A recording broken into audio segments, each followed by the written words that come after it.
اعوذ باللہ من الشیطان الرجیم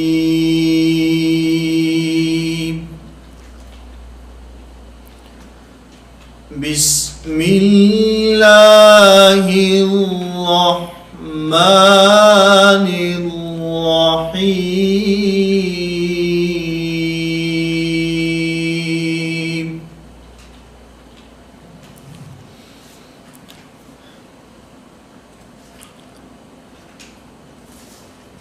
آج کے اس سبق میں تختی نمبر 1 کے وہ حروف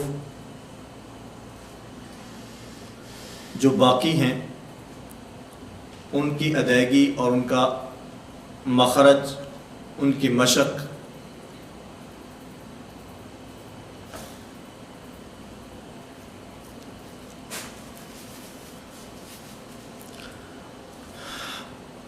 آج کے اس سبق میں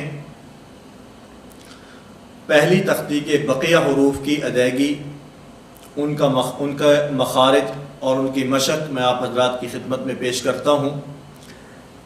پھر وہی گزارش کروں گا کہ پوری توجہ اور دھیان کے ساتھ بیٹھیں اور حروف کی ادائیگی کے وقت قاعدہ کی طرف دیکھنے کی بجائے استاد کی طرف دیکھیں، معلم کی طرف دیکھیں گے تو حروف کی ادائیگی درست ہو جائے گی۔ قاف، ضا، پہلے سبق کے اندر بھی اس میں ممکنہ غلطیاں میں آپ کی خدمت میں پیش کر چکا ہوں کہ اس میں عمومی طور پر یا توئیں پڑھ دیتے ہیں یا پھر توا پڑھ دیتے ہیں، توا، زوا، توئیں، زوئیں۔ یہ توئیں اور زوئیں نہیں ہے، یہ توا اور زوا نہیں ہے، بلکہ یہ طا، منہ کھول کے۔ اور یہ بھی میں پیش کر چکا ہوں کہ جس وقت وہ حروف پڑھے جائیں جن کے آخر میں الف ہو، اور پھر خصوصاً وہ حروف جو باریک ہوتے ہیں ان کے پڑھنے میں، ان کی ادائیگی میں عمومی طور پر جو غلطی ہوتی ہے وہ امالہ کی غلطی ہے۔ اس میں زبر اس کا زیر کی طرف جھکاؤ ہو جاتا ہے، الف کا یا کی طرف جھکاؤ ہو جاتا ہے۔ طا، ضا،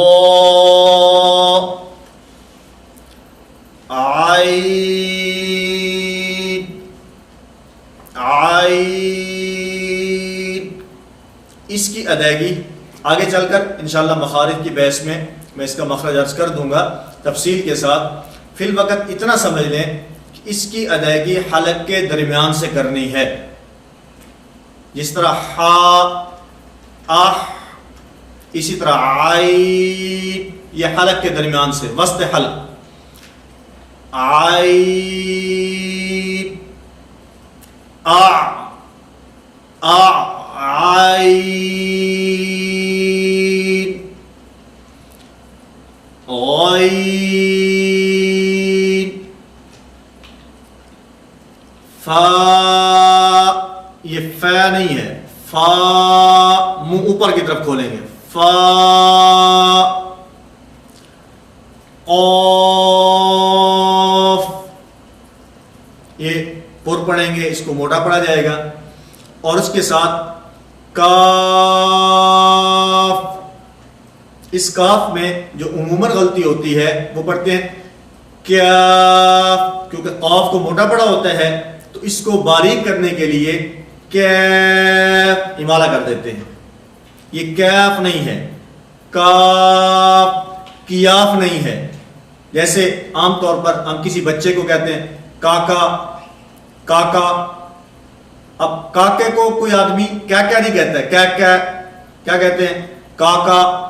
اسی طرح کاف، لام، لام کی ادائیگی میں آواز ناک میں نہ جائے، لیم، یہ لام نہیں ہے، لام کھلے منہ کے ساتھ، لام، میم، میم، اس کے اندر بھی عموماً آواز ناک میں چلی جاتی ہے، آواز ناک کے اندر نہ جائے. جیسے کسی کا نام ہوتا ہے وسیم, ہم کیا کہتے ہیں؟ وسیم. میں ادائیگی کے ساتھ اس کو بیان کر رہا ہوں. وسیم, میم, نون, واو. اچھا, اس واو کی ادائیگی میں کیونکہ ہونٹوں کو دخل ہے, ہونٹ گول ہوں گے تو یہ واو ادا ہوگا. اور اس میں عمومی طور پر جو ممکنہ غلطی ہے وہ واو, بھائی ہونٹ گول کرنے ہیں, بچے کو استاد کہتا ہے ہونٹ گول کرو, تو وہ شروع میں ہونٹوں کو گول نہیں کرتا بلکہ آخر کے اندر ہونٹوں کو گول کرتا ہے. حالانکہ واو کی ادائیگی میں شروع کے اندر ہونٹوں کو دخل ہے, یعنی واو کا جو مخرج ہے وہ شروع کے اندر ہونٹوں کو گول کرنا ہے. میری طرف دیکھیں گے, واو. جب آپ اس حرف کو پڑھنا چاہتے ہیں, حرف کو پڑھتے وقت, حرف کو شروع کرتے وقت آپ کے ہونٹ شروع سے گول ہونے چاہیے. واو, ہا, حمزہ, یا,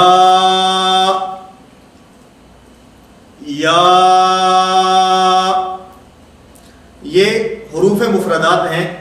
اور پھر اس کے اندر عمومی طور پر مثلا یہ جو الف والے حروف ہیں, با, تا, سا, اس میں دو غلطیاں عموماً سامنے آئی ہیں, دیکھنے میں آئی ہیں. کبھی اس کو بہت لمبا کر دیتے ہیں, مثلا با, تا, یہ اتنا لمبا نہیں ہے. میں نے پہلے بھی آپ کے سامنے پیش کیا کہ اس کی مقدار ایک الف کے برابر ہے, اس سے زیادہ اس کو لمبا نہیں کرنا.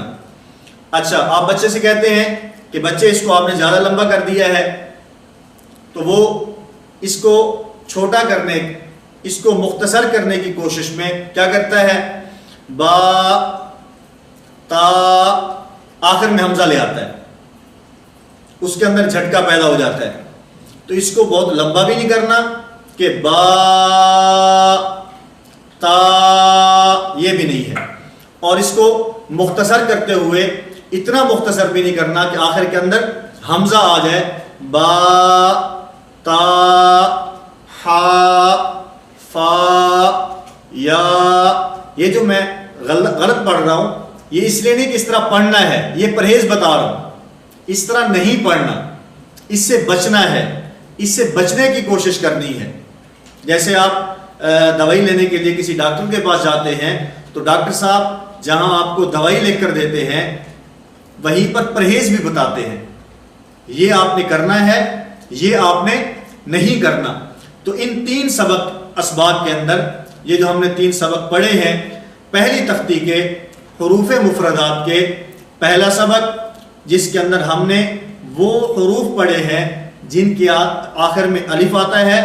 اسی طرح دوسرا سبق جس کے اندر وہ حروف ہم نے پڑھے ہیں جن کے اوپر لمبی مد ہوتی ہے.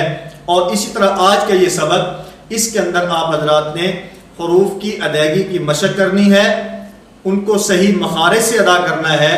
جس وقت حرف صحیح اپنے مخرج سے نکلتا ہے, مخرج سے اس کی ادائیگی ہوتی ہے. موٹے حرف کو موٹا پڑھا جاتا ہے, باریک حرف کو باریک پڑھا جاتا ہے, تو یہ قرآن کریم تجوید کے مطابق ہو جاتا ہے. قرآن کریم کو تجوید کے ساتھ پڑھنے کی خود اللہ رب العزت نے حکم ارشاد فرمایا, جناب نبی کریم صلی اللہ علیہ وسلم نے اس کی ترغیب دی, اور آپ علیہ الصلوۃ والسلام نے اس کے متعلق قرآن کریم کو سیکھنے کے متعلق صحابہ کرام کے نام بیان فرمائے. فلاں صحابی سے, فلاں صحابی سے, فلاں صحابی سے قرآن کریم پڑھو. مقصد یہ ہے کہ قرآن کریم کو ویسے پڑھو جیسے یہ قرآن کریم اترا ہے. اور پھر ایک اور گزارش میں آپ کی خدمت میں پیش کرتا ہوں. عموماً ہوتا کیا ہے ہمارے ہاں, قاری کسے کہا جاتا ہے؟ وہ آدمی جس کی آواز بہت خوبصورت ہو. آواز بہت خوبصورت ہے, اگرچہ اس کو تجوید کے قواعد کا نہیں پتہ, حروف کی ادائیگی وہ صحیح نہیں کر سکتا, حروف کو ادا کرتے ہوئے ایک حرف کو دوسرے حرف سے بدل دیتا ہے, حالانکہ یہ لحن جلی کی غلطی ہے، یہ بڑی غلطی شمار ہوتی ہے۔ ایک حرف دوسرے حرف سے بدل جائے، ایک حرکت دوسرے حرکت سے بدل جائے، کہیں پر کوئی حرف لمبا ہو جائے، کہیں پر کوئی حرف کم ہو جائے، یہ لحن جلی کی غلطیاں ہیں، اور اس کے حکم کے متعلق قرآن فرماتے ہیں کہ ایسی غلطی کرنا حرام ہے، ایسی غلطی کرنا حرام ہے۔ تو ہمارے ہاں قاری کون ہوتا ہے؟ جس کی آواز بہت خوبصورت ہو۔ عمومی طور پر ہم لوگ قرآن کریم کو سیکھنے کی کوشش اس لیے بھی نہیں کرتے، یار میری تو آواز ہی کسی کام کی نہیں ہے، میری تو آواز ہی کسی کام کی نہیں ہے، تو میں قرآن کریم تجوید کے ساتھ بھئی اس آواز کا قرآن کو تجوید کے ساتھ پڑھنے کا کوئی تعلق نہیں ہے۔ اصل کیا ہے؟ حروف اپنے مخارج سے ادا ہوں، ان کی صفات کا خیال رکھا جائے، جن کو موٹا پڑھنا ہے ان کو موٹا پڑھا جائے، جن کو باریک پڑھنا ہے ان کو باریک پڑھا جائے، اور اگر اللہ رب العزت نے خوبصورت آواز سے نوازا ہے تو یہ سونے پر سہاگا ہے، یہ سونے پر سہاگا ہے۔ حروف کی ادائیگی بھی درست ہے، صفات کا خیال بھی رکھا جا رہا ہے، اور اس کے ساتھ ساتھ خوبصورت آواز میں اس کی تلاوت بھی کی جا رہی ہے۔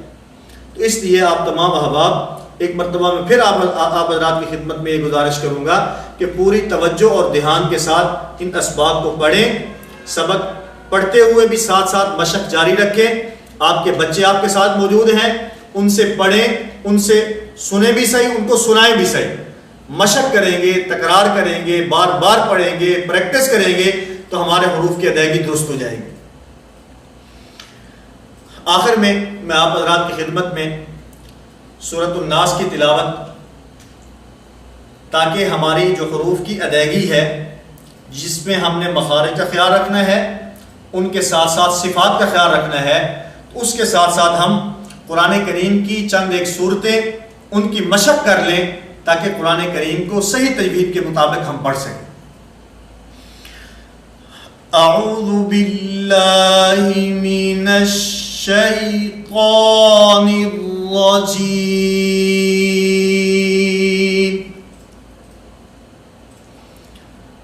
بسم اللہ الرحمن الرحیم، قل اعوذ برب الناس۔ اس کی تلاوت کرتے ہوئے آپ نے ممکنہ غلطیاں جو ہم نے پہلی تختی کے اسباق کے اندر پڑھی ہیں ان کا خصوصی طور پر خیال رکھنا ہے۔ مثلا قل کا جو لام ہے اس پر قلقلہ نہ ہو، اعوذ حمزہ الگ، عین الگ، کیونکہ اس کا مخرج الگ ہے، اس کا مخرج الگ ہے۔ ذال ہے، ذال کی ادائیگی میں زبان دانتوں کے ساتھ ٹکرائے، زبان دانتوں کے ساتھ لگے، تو جو ممکنہ غلطیاں پہلی تختی کے اسباق میں گزر چکی ہیں ان کو مد نظر رکھتے ہوئے آپ حضرات نے اس کی مشق کرنی ہے۔ قل اعوذ برب الناس، ملک الناس، الہ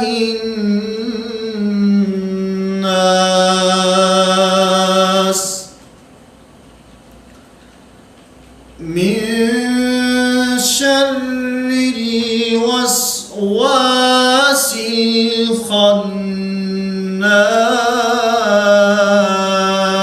الخناس، الذي يوسوس في صدور الناس۔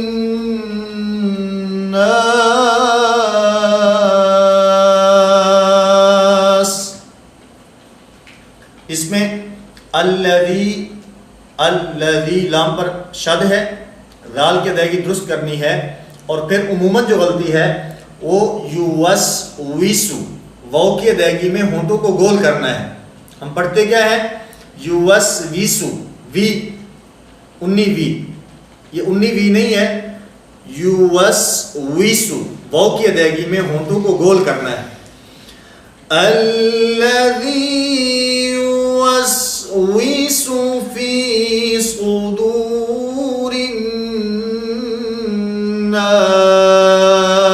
الناس من الجنة